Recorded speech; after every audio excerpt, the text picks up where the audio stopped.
Ugaarsadaha ugu weyn ee caalamka waxaa lagu sheegay inuu yahay dubka xajmigiisu ama miisaankiisu ka badan yahay 1000 kiilogaraam. Waa geesi aan gamban, waana horor aan soo hoyan isagoo aan wax soo halayn. Waa halis qarsoon oo hilibkiisa badani dagayo bahalo badan oo aan war iyo wacaalba u hayn, hooga iyo wacdaraha uu dhigi karo bahalkan soo majeystaha ah. dhab ahaan waa tiro yar xayawaanada wajihi kara kana hor imaan kara ugaarsadahan aan waxba reebin ee dubka. Bahalada ku horgudban wadadiisa waxaa ka mid ah shabeelka oo aad wada garanaysaan halistiisa iyo dhiiranaantiisa aan wax loo dhiga lahayn. Waa geesi kale oo xawaaruhu u dheer yahay bahalnimadiisa bilaa xuduudka ah. Waa mid fudud oo tallaabo qaadidu kuma adka, xawaaraynta iyo kala wareegga xagalladu kuma cusla. Waad wada taqaanin midaas, faallo badan iyo faanin kalena uma baahna. waa mid ka mid ah bahda bisadaha gaar ahaan kuwooda waaweyn isku soo wada duubo haddii ay kulmaan labadan bahal waa dubka ama buutiga iyo shabeelka dagaalka dhex maraahi hubanti waa mid lagu riiqmayo waxna la isku reeban doonin waxaana intaa iyo ka badanba ku dhex arki doonaa muuqaalkan ee kaalay oo nakeen ogaalka dunida muuqaalkan waxaa meelkayn dhexdeeda isku helaya dubka iyo shabeelka waxaana halkan ka qarxaya dagaal adag oo aan la isku turayn bahalnimada iyo naxariis la'aantuna tahay mid ka mid ah tilmaamaha ugu cadcad ee mid walba muujinaya ama uu soo bandhigayo markii dagaalku socday dhowr daqiiqo shabeelku uu kaga xoog roonaaday dubka goobta balse siima dheeraan waqtiga uu shabeelku dubka maamuli karo dubkuna wuxuu soo ceshaday awoodiisii wiiqantay wuxuuna la soo baxay dagaalkiisii lagu yaqaanay shabeelkiina wuxuu bilaabay inuu ka insixaabo ama dib uga gurto dagaalka maadaama uu arkay in dubka dhab ahaantiiba uu xanaaqay dagaal waali ah oo aan dhammaad lahaynna uu diyaaru yahay bal daawade daawo muuqaalka oo si deganiila eeg habka dagaalku u dhacay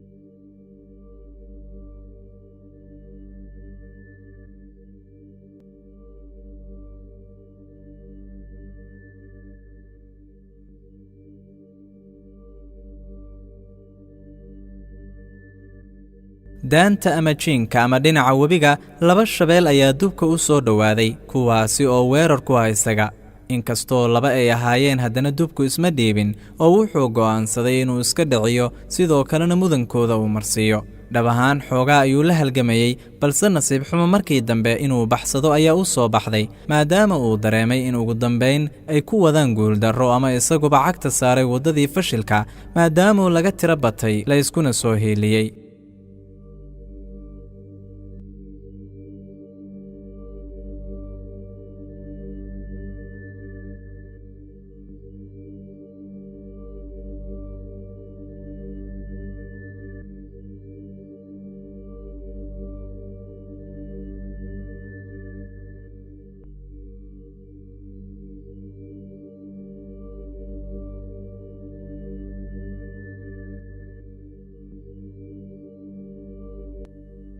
muuqaalkan kala dubka ama madax kutiga ama buutigu wuxuu dhexda ka galay ama hareereeyay tiro ama xanyey ah kuwaasi oo weerar dhowr jiha ah ku soo qaaday dubka dhab ahaan dubku uma daahayo hal ka midayeyda balse dagaalku wuu adkaanayaa marka xanyey ah la wajahayo sidaa daraaddeed wuxuu go'aansaday inuu dagaalka isaga baxo balse iyadu ra'yi kale ayay lahaayeen oo weerarkii kama joojin dubka ilaa uu ugu dambayn si toos ah halkii uga baxsaday dubku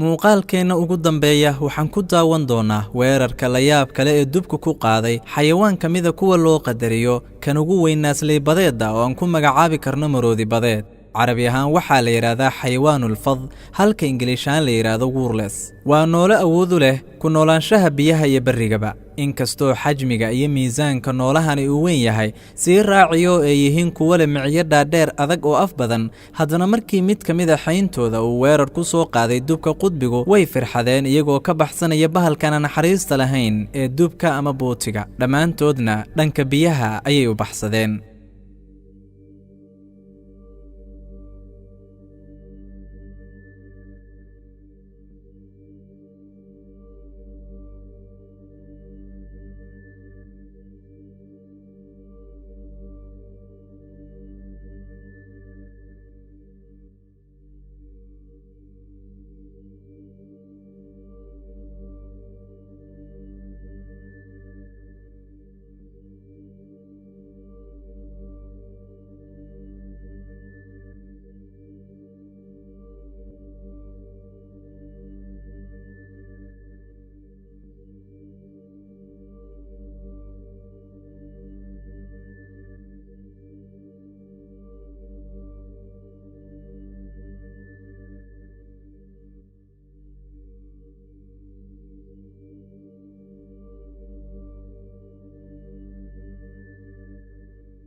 intan ayuu maanta muuqaalkeennu ku eg yahay waad ku mahadsan tahay daawashadaada haddaad nagu cusub tahay nagu soo biir gambaleelkana furo si aad u noqoto daawadaha ugu horreeya ee daawada muuqaalada halkan aan soo gelino ka hor intaanan ismacsalaamaynna carabkaaga ku sii qoy subxaana allaahi walxamdu lilaah